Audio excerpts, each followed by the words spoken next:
My name is Thomas Gorka. I was involved in scouting for a good part of my life, and it's been very important for my life. My first adventure at Camp Cachalot was in 1952. I was a unit leader at Nob Hill. John Reel was the waterfront director. John and I were roommates in college for the full 3 years at Fitchburg. I guess he was the person that motivated it, and we trained and did a mile swim in the lake, in the pond. Ed Tavaz was the executive, and the end of that season, we did a canoe trip to New Bedford, which was my first canoe trip. Pete Griffin was the leader of the canoe trip the year that I was unit leader. Down the river in Wareham was straightforward, but when we get into the ocean the second day, we had trouble paddling, so we waited until dark, and the sea settled, and we paddled most of the night, following the lights on the New Bedford Hotel, which was a pink glow in the sky. And then paddling at night, we had my first experience with bioluminescence. Surprised me. I'd heard about it or something, and all of a sudden we're stroking you shake up the water and it's light. And the following day when we came into New Bedford, we came in single file, stroking together. Pretty impressive. It was impressive for me partly because it was my first canoe trip. Yeah, that was the first year.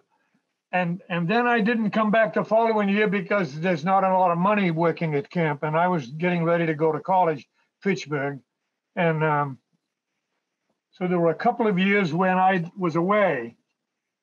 I was sent to National Camping School in Schiff in New Jersey.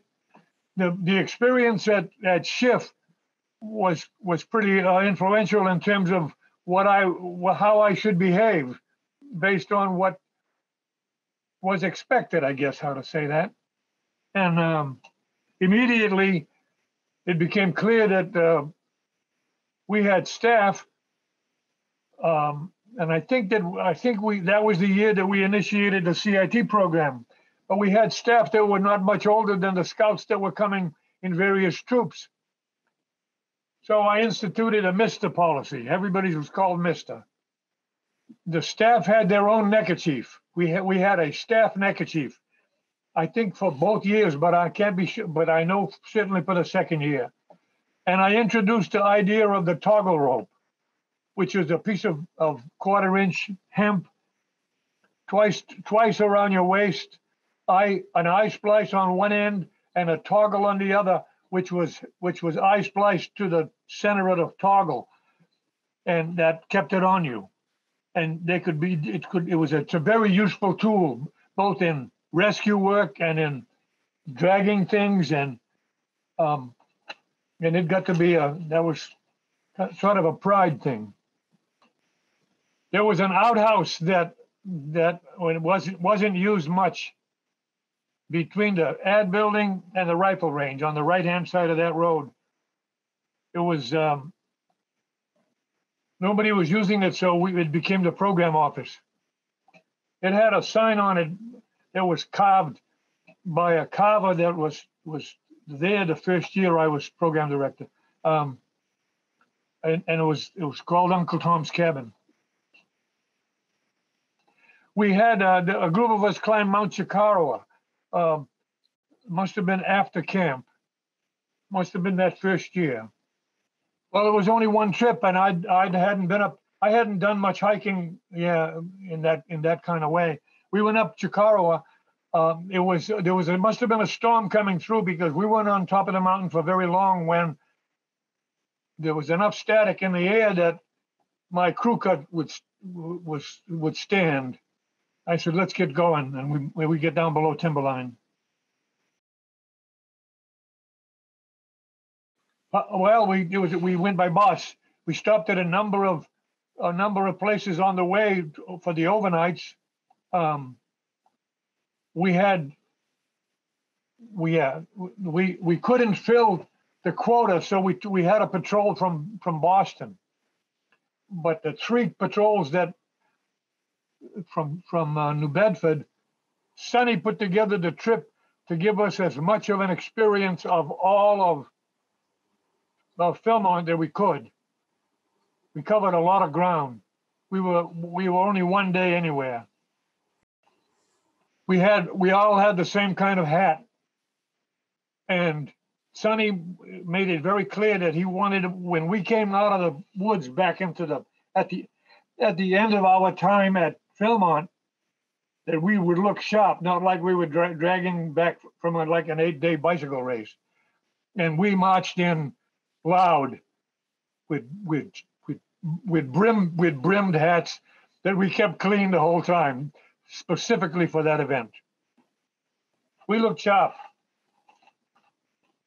The second year that I was program director, things were better because the staff knew what I expected, and we produced I think a quality program. Bob Patrick was he was program director he was camp director the second year. He may have been the first year also. So it made, and I said, we'll build a 30-foot tower, but couldn't find any 30-foot trees. So we built a 2-piece tower, a tower on top of a tower, and a tall flagpole to get to the 30 feet. We did a 50-miler within the staff that wanted to did a 50-miler within the Miles Kennedy State Forest over 5 days. The first 4 days were pretty straightforward. There was a time before nylon, and so most of the tents were just canvas, pup tents.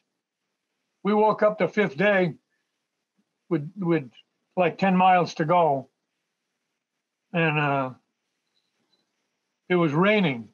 It had been raining, soaking wet tents, 10 miles in slugging through the mud. The dog that I had at the time would go scampering around the first 4 days. On that last day, he followed at my heel, and we made light of the water and the rain and the unpleasantness, but after a while, we just slugged it out and finished the job. On one of those days, we walked through a burned out area, and so it was important for me to go to camp and see what the damage was after that forest fire, having walked through some mileage of burned out, brown, black dirt.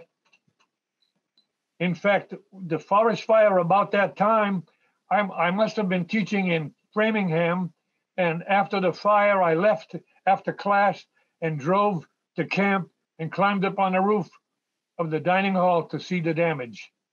We encouraged, I don't know how to say that. We sang everywhere we went. We met at the trading post prior to meals and marched up the hill either with count cadence or singing. The staff welcomed the campers on Sunday evening all together. We also sung them out, but I don't remember this. I can't recall the song, and I can't find it anywhere. We welcome you to Cachalot. We're mighty glad you're here. We'll set the air reverberating with a mighty cheer. We'll sing you in, we'll sing you out. We will raise a mighty shout. Hail, hail, the gang's all here, and you're welcome to Cachalot.